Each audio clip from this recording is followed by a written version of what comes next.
Fala pessoal, e aí, tudo bem? Vamos tentar atender um pedido. Me pediram para tratar sobre a formação do sistema feudal, como se estrutura o feudalismo e assim por diante, tá? Então, vamos começar pela parte mais evidente, certo? É sempre bom a gente lembrar, partir do seguinte princípio: o feudalismo nasce da crise do Império Romano. Então, o Império Romano está sendo invadido, está em contato com novos valores que as tribos bárbaras trazem para essa região da Europa, e isso vai criar uma amálgama, ou seja, uma mistura que vai acabar sendo materializada, ou seja, passa a ser o cotidiano do sistema feudal na Idade Média, certo? Então, vamos começar com definições importantes, né, com como podemos definir o feudalismo. Vai variar de acordo com a abordagem do autor e do texto que você está trabalhando, certo? Então, na realidade, podemos fazer um recorte em 3 itens importantes que te dá uma percepção do que é o feudalismo. Nós vamos ter as relações sociais de produção, ou seja, como se dava a produção, como se estruturavam essas relações para você ter essa produção de caráter rural. Você tem o recorte jurídico-social, ou seja, quais eram as leis, os direitos e os deveres nessa amálgama que surge, nessa mistura que surge de valores romanos e bárbaros, e temos o aspecto político, que, diferente dos valores romanos, o aspecto político vai estar descentralizado e difundido por essas várias relações que se distribuem por todo o território que vigora o feudalismo, certo? Então, na realidade, nós percebemos o quê? O feudalismo é um complexo, é um conjunto, trata-se de um monte de interações desses vários campos que a gente citou: econômico, jurídico e social, tá? Então, você vai entender melhor o feudalismo quando você entenda as várias possibilidades de relações, de alterações desses diversos elementos que nós acabamos de citar. Como características marcantes para esse período medieval, nós podemos citar 3 elementos que vão estar presentes neste novo cotidiano. Quais são? Primeiro, a economia autossuficiente. Então, quando você pensa em feudalismo, você está falando da estrutura de uma economia que consegue se sustentar sem grande dependência de produções externas. Não é mero acaso que você está falando numa regressão econômica, inclusive numa regressão da circulação comercial, que vai levar a uma estagnação econômica importante durante esse período. Segundo, é uma sociedade estamental. O que significa? É uma sociedade dividida em ordens, em camadas, e cada camada tem um conjunto de relações e direitos que nós vamos ver ao longo desse estudo, certo? Marcado também, terceiro item, pela descentralização política, ou seja, trata-se de um momento de fragmentação do poder nessas várias relações. Você tem senhores e vassalos, né? Você tem senhores feudais e camponeses, né? Então é uma reconfiguração do poder que não tem mais o caráter centralizado, mas está descentralizado, criando uma sociedade que tem uma parte importante de submissão de umas camadas às outras, tá? Nós vamos ter diversas levas de invasões, tá? Então, 2 elementos são importantes para você tratar do feudalismo, que é a crise do Império Romano, do Ocidente, e as invasões bárbaras que vão trazer esses novos valores para dentro do reino. Nós vamos falar de ciclos, de levas de invasão que vão se propagando ao longo desses vários séculos que vigora o feudalismo. Nós temos normandos, húngaros, eslavos, borúngios, e assim por diante. São dezenas, é uma infinidade, é uma enormidade, quantidade de povos que invadem os limites romanos. Para podermos nos guiar e falar da formação da estabilidade, da crise do sistema feudal, no geral, a gente tem como marcos 3 momentos, tá? Que vai ser do século V ao século IX, é o período de formação, de maturação, de recombinação de relações para gerar aquelas relações típicas que nós vamos conhecer, especialmente do senhor feudal e do colono, como sendo o sistema feudal.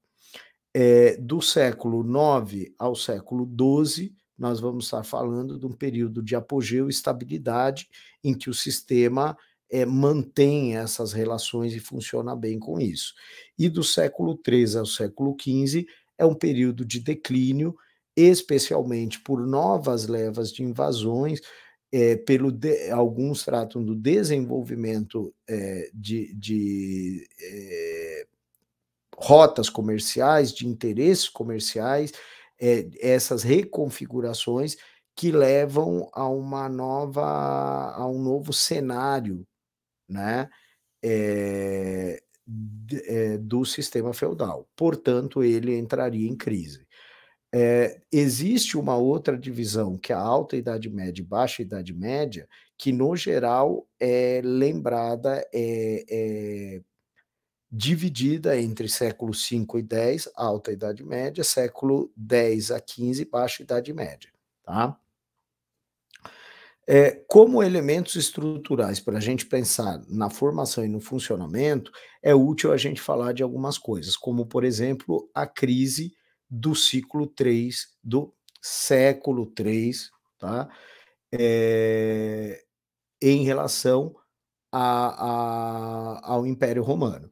Então, a economia romana se estabelece neste momento de crise, ela sofre uma forma de retração e acaba ficando focada num determinado espaço rural que vai receber o nome de vilae, que vai ser a nossa vila, né? Então, o que são essas vilas? São grandes propriedades rurais que passam a ser as unidades básicas de produção e concentram o contingente populacional nessas várias combinações de poderes aqui dentro. Os principais, as duas pontas principais, vão ser os senhores feudais e os servos, ou em alguns momentos chamados de colonos, né? Devido ao sistema de colonato.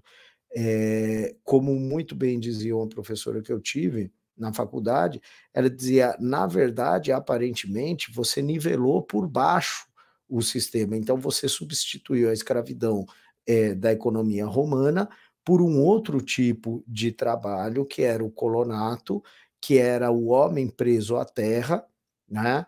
E a essa estabilidade do sistema desse homem preso à terra vai surgir o nome de servidão, ou seja, era um serviço a um senhor que te prendia à terra por inúmeras amarras e fazia com que você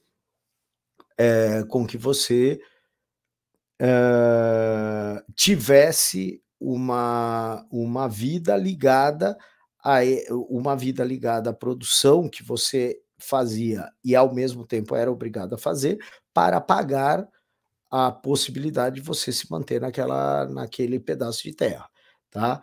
Então, nós vamos ter,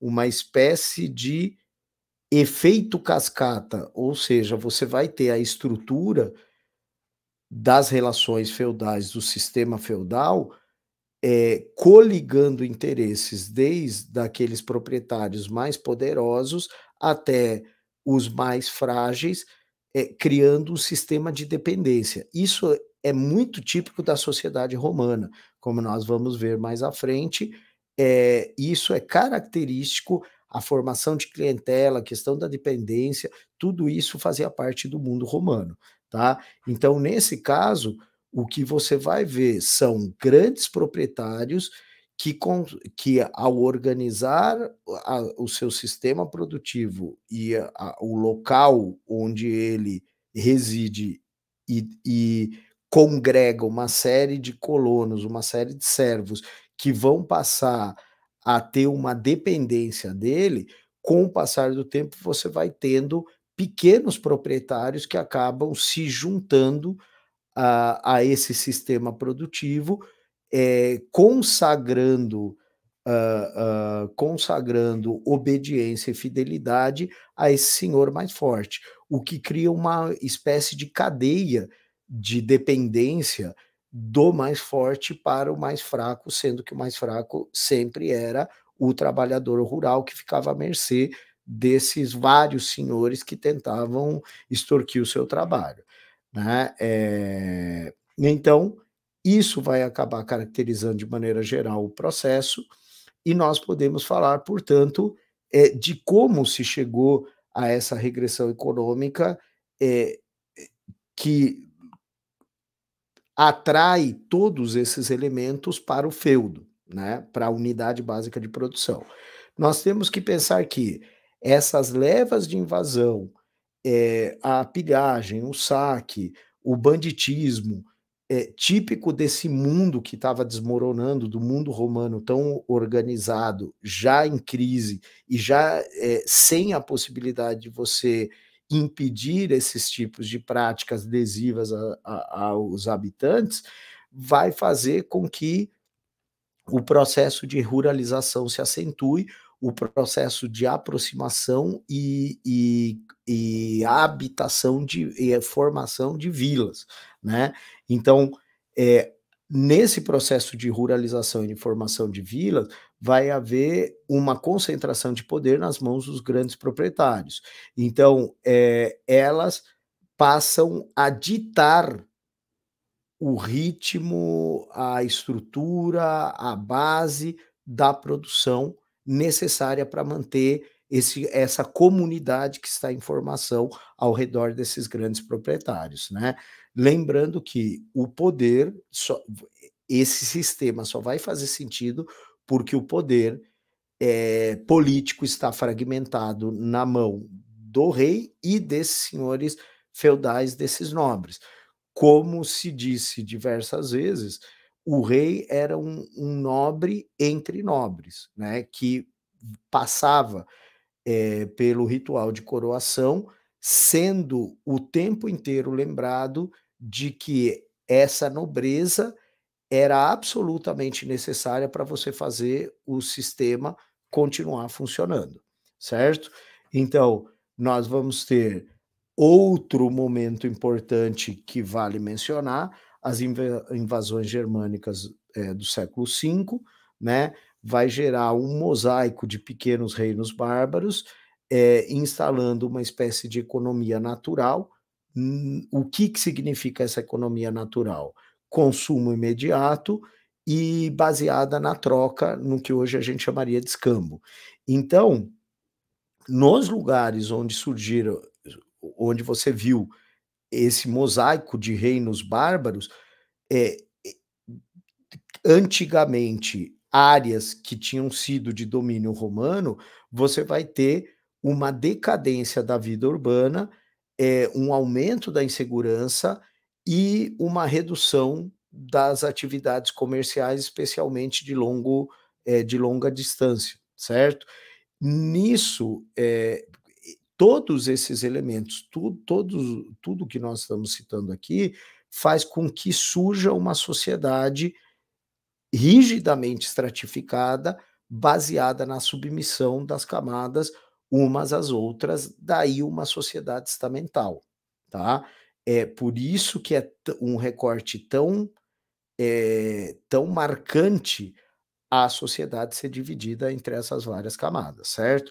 Então, a sociedade estamental que surge, a sociedade dividida, vai ser uma fusão de valores entre os reinos bárbaros, os povos bárbaros, para quem a concepção de Estado praticamente inexiste no sentido romano, o que existia eram tribos que você criava uma espécie de fidelidade ao longo da existência dessa comunidade, dessa tribo, das lutas, das empresas guerreiras que vocês faziam, né? Então, o que na verdade valia dentro dessas tribos era o chamado comitatus. O que, que é o comitatus? É a relação de fidelidade do guerreiro ao chefe militar que ele tem. Então, esta relação vai contribuir, quando você está falando da formação desses reinos bárbaros, para a construção de situações, de relações de fidelidade e sujeição entre esses vários senhores da Idade Média, né? Inclusive, esse é o princípio basilar da relação entre senhor feudal e servo ou camponeses. A ideia é que ele detém o poder, ele consegue se mover militarmente. Se você for um guerreiro, você tem que prestar homenagem, mudando o termo para não ficar confuso com outras relações de poder aqui dentro. Você tem que prestar fidelidade, prestar contas a esse chefe e, portanto, você tem que estar submetido a ele.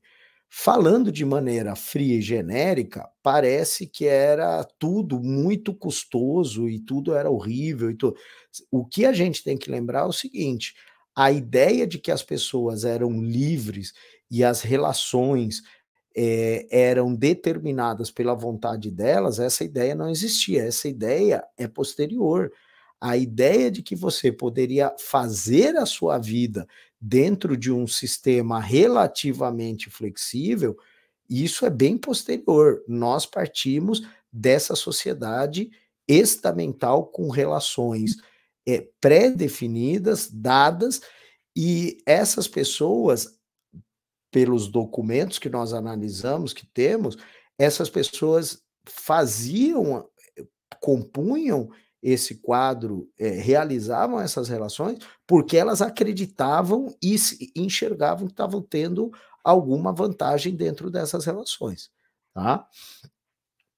Ao mesmo tempo que você vai ter o elemento do comitatus, vai casar com uma simbiose impressionante com o sistema clientelar romano. O que é o sistema clientelar? Existiu durante todo o período romano a prática de senhores poderosos, digamos, proteger ou favorecer em determinadas situações pessoas que não eram da sua família. Isso gerava uma rede, uma teia de submissões, então esses protegidos ficavam conhecidos como clientes e a partir do momento que eram protegidos, desenvolviam ou gerava uma necessidade de retribuir esse apoio de alguma forma, ou pagamentos e trabalho, homenagens, participações em eventos, trabalhando para a festa do senhor desse certo, para que o noivado, para que o casamento da filha, do filho, para que a festividade lá durante o ano, tudo isso envolvia esse sistema, essa teia que vinha, que já era conhecida desde a época dos romanos. Então, você tem a fusão desses dois elementos, fazendo com que, utilizando elementos tradicionais de cada uma dessas culturas, você tivesse um reforço da relação de dominação dentro dessa sociedade, tá? Aqui eu acho que a gente já está pronto para trabalhar com a ideia da estrutura feudal, né? Como se dava a ocupação dessas áreas na Europa Ocidental, certo? Então, nós vamos ter o feudo vai ser dividido em diversas áreas, vocês conseguem encontrar facilmente divisões didáticas, apesar de não ser muito reais, mas de fato era como você organizava o espaço, né?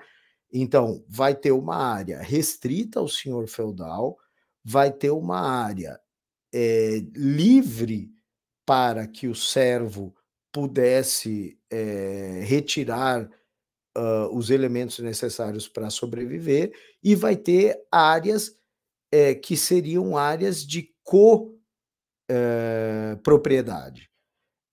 Então, vamos ver quais são essas áreas. Então, é muito comum você falar da área onde estava a residência do senhor como manor ou manso, né? Restrito ao benefício, ao usufruto do senhor.